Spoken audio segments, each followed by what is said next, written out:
Sure. Yeah. I really must say that you have put me in a very tight corner to say I should come and speak on personal branding because you imagine, I mean, when people think of Ntsoaki Phali, they think of disability issues, they think of entrepreneurship, but it's nothing like being a marketing expert or personal branding. But I must say that I really am thankful that you have thought of me to come and grace the hookup dinner. It's such an honor to be here, and I'm thankful. But other than that, just to give a brief synopsis about who I am. I'm Ntsoaki Phali, and I'm behind the vision that is Beyond Ability Talent Solutions.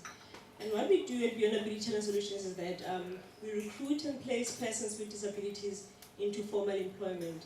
And this we do in strategic partnerships with various disability metal organizations and JSE listed companies.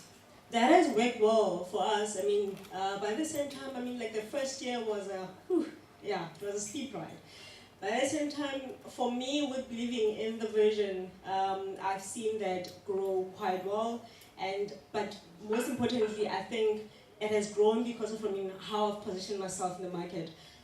When I came in as one of few suppliers. There's about 4 of us in the country supplying the service. But at the same time, I really want to believe that, for instance, that with the type of personality that you're bringing into any concept, that personality, that becomes your personal brand. That becomes what sells your business.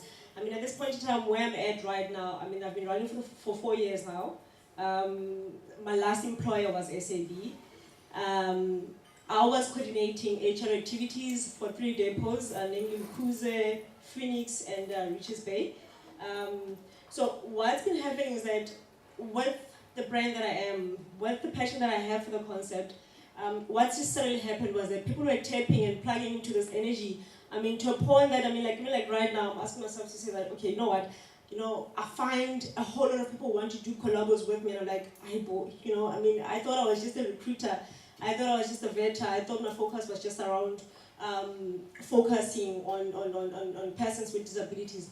However, that's what normally happens. That's what gauges the fact that you have built a personal brand.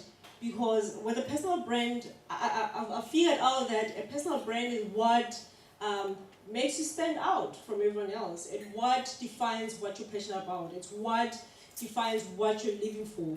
And I think where I'm at right now, I've defined what I'm living for. I know what I'd like to be remembered for when I die. So for instance, if I were to die right now, I mean, anyone would just tell you that, you know what, Ntsoaki believed in people, Ntsoaki believed in people's talent, Ntsoaki believed in people's visions and talents. Because for instance, I mean, I'm quite passionate about persons with disabilities and also passionate about disability matters. So for instance, if anyone, could be someone from media, could be someone from any aspect, if they need to discuss either the 2 topics, I mean, often at times you find that, I mean, they're coming on to me, and I'm also finding myself that I'm also growing myself as a brand. I'm also becoming a thought leader in the 2 fields.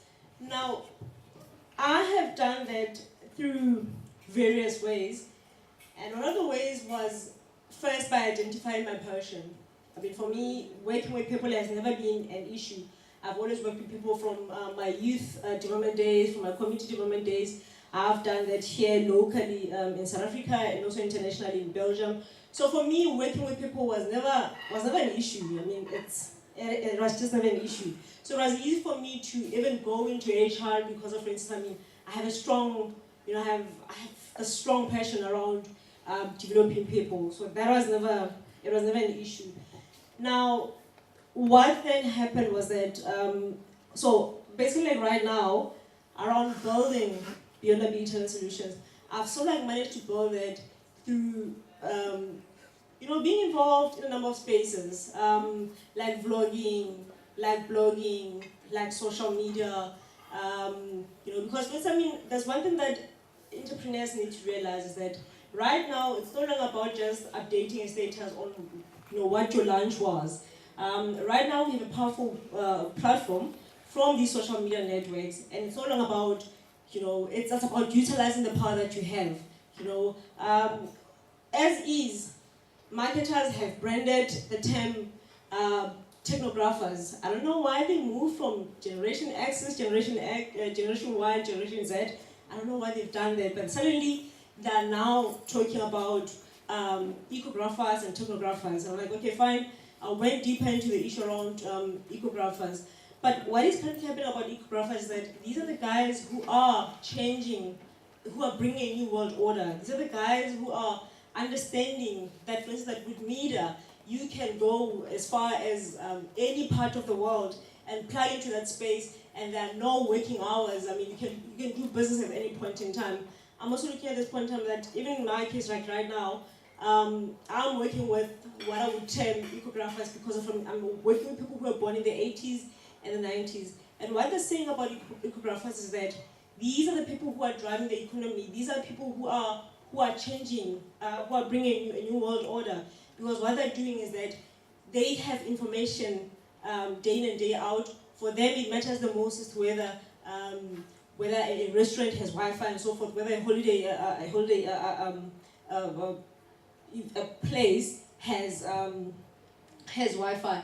But purely because they have information in nanoseconds, in Google seconds, and these are the type of people that you really need to be tapping into. Even as is right now, I've seen a situation whereby with my suppliers and so forth, I look into people who fit into that role because information is fast. I need people who are supposed to, who will be growing, who will help me grow this brand. And those people are doing, my suppliers currently, they're falling under that and they're doing quite a great job. But now, also another one as well is that I've also realized that beyond social media as well, we really need to be building relationships at live level. We need to be building relationships in person. Our relationships are not supposed to be based on like Web 2.0. Beyond the social media, we still need to interact at face value level so that we can understand what type of information that we can share with one another to grow our brands. And that has also helped me as well because I'm quite involved in a number of ED initiatives. And in those ED initiatives, sometimes I don't participate in them because I'm looking to go into them to try and gain something out of those ED initiatives. So far, I could talk of the SAB Kickstart. I was also a regional finalist. I managed to walk away with 90,000 rands, and this was in 2011. I've managed to also win a number of awards in a number of ED spaces as well. But all the time, whenever I go into such spaces, I go in there because I'm with the aim of gaining, with the aim of gaining and also giving as well. And what I have discovered was that these communities are built on information. These communities are built on information and nothing else, and access to and helping one another to create access to networks. And also another part as well that has managed to help me in terms of building my personal brand was around not being wishy-washy about who I am. I was very focused. I'm quite strong about other topics as well, like feminism. I also come from a political background as well. At some point I was working at Lutulo House under national logistics and memberships. So I could go into any social platform and still yap about politics and tell, and talk about my views where any political issue is concerned. But I took a conscious decision to decide to say, okay, this is where my personal brand is heading, and where I'm at right now, I'm just focusing on two issues, which is just personal branding, which is just disability and entrepreneurship. And also, another thing as well was that I've been very authentic. I haven't come across and pretending to be something else that I'm not. In any circle, in any platform, I've always went into that platform as an original, as me, and pretending to be nothing else. And I think that has also worked well for myself. And I think those are just some of the tips that I really would like to share with each and every entrepreneur that's in the room, because each of us are a personal brand. We are doing it consciously, sometimes we're doing it unconsciously, but the truth of the matter is that you are a brand, and you just need to. So I mean, I believe that with careful planning, foresight, and also construction, you stand to build a great brand. You know, I mean, we look into people like your Lady Gaga and your Justin Bieber. In as much as it's about the music, it's not only just about the music, it's also about the personal brand that is behind them.